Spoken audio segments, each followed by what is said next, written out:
السلام عليكم، ازيكم يا حبايبي؟ عاملين ايه؟ يا رب تكونوا بألف خير. القشطة بس مش في الحليب، القشطة كمان في الأفران. هنعمل النهاردة قشطة الأفران. مقادير سهلة وبسيطة، تابعيني لآخر الفيديو. هنحط 4 كوبايات دقيق كمال استعمالات بالكوباية المعيارية بالشكل ده كده. تمام. هنحط 3 معالق حليب بودر. تابعيني لآخر الفيديو، هتلاقي الخطوات سهلة وبسيطة وممكن تعمليها. احط معلقتين سكر، احط شويه ملح صغيرين، اقلبهم بقى واحط كيس خميره فوريه. احط معلقه صغيره بيكنج باودر. احط كوبايه ماده دهنيه، نصها زبده نصها زيت، بس الزيت يكون نوعيته حلو. ابتدي بقى افرك كل المكونات دي بالماده الدهنيه بالشكل ده كده لحد ما تبقى معايا زي حبات الرمل، زي ما انتوا شايفين كده. لازم كل حباية في الدقيق تتشبع بالمادة الدهنية زي ما انتوا شايفين. اللي نسي اللايك يحط اللايك ويشترك في القناة ويفعل الجرس ويكتب كومنت بيتفرج عليا من انهي بلد. تمام. شايفين بالشكل ده كده. هي دي كل الشغل في القشطة الافران، ان انت تشبعي الدقيق بالمادة الدهنية. الشتا بقى داخل والولاد بيحبوا الحاجات دي في الشتاء جنب الشاي باللبن، وانت قاعدة كده بتتفرجي على التلفزيون. فبتنفع بتحطيها بقى في الفريزر وتطلعيها. بتبقى حلوة أوي. سخناها في الميكروويف. معايا كوباية مية بقى دافية. هحط بقى المية شوية بشوية وابتدي أعجن. أنا في الأول كده أنا معجنتش، أنا شبعت بس الدقيق بالمادة الدهنية والمكونات اللي أنا حطيتها. ابتدي بقى احط شويه شويه من ميه، ما احطش الميه كلها عشان العجينه بتاعتي ما تطرش مني قوي واضطر ازود دقيق. تمام كده. ابتدي بقى زي ما انتوا شايفين. تابعيني لاخر الفيديو عشان تعرفي تعمليها صح.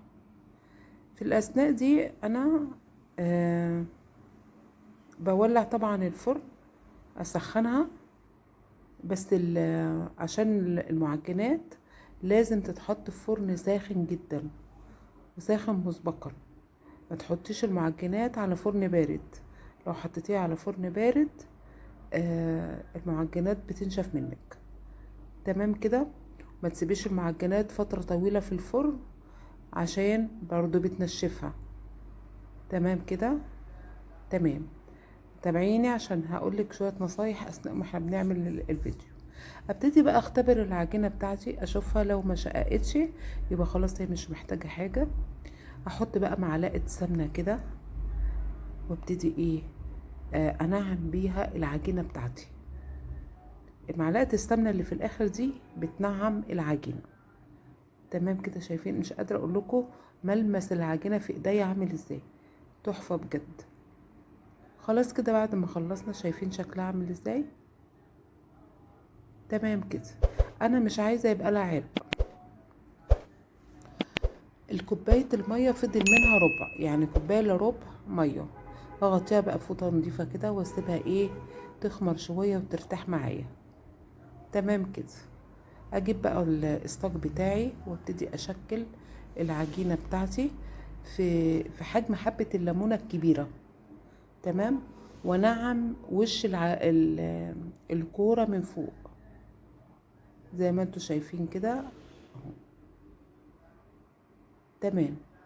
وابتدي اسيب فراغ عشان لما افرد الكور بتاعتي دي اهو، زي في منتهى السهولة. تمام كده.